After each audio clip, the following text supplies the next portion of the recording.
petunjuk ke jalan ke kamu yang tepat. Sering lega tanyo tamu doa dan tamu laki ni bak pota Allah. Sebetul bermakna rod yang tepat. Nah yang pegah jalan yang luah ngan tepat. Yang na ke rod yang puto tanyo ngan kebahagiaan dunia ngan akhirat. Rod yang gebi rahmat le pota Allah. Perle drone na depe. Dunia letat ke pelemah jalan.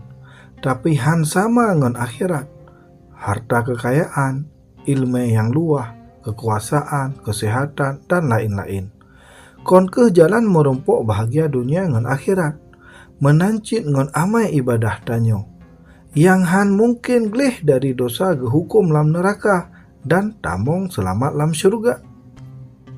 Jalan yang jeroh nak ke jalan yang gepelemah lepot Allah kepada getanyo manusia. Jalan yang gepelemah bahagia dunia ngan akhirat. Jadi, nyan ke, kiban cara merumpuk jalan yang jeroh nyan. Isa Al-Masih gepegah, ulun ke rod ke taturi ubah Allah dan metumai hudib. Hana mesir ropi yang hasil ijak ubah Allah menyohana rad ulun. Isa Al-Masih nak ke jalan yang jeroh.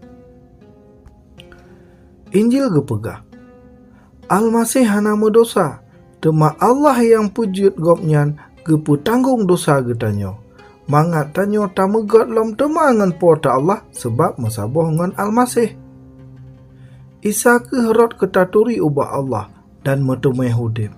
Melalui Al-Masih, getanyo merumpuk bahagia kekai dunia ngan akhirat.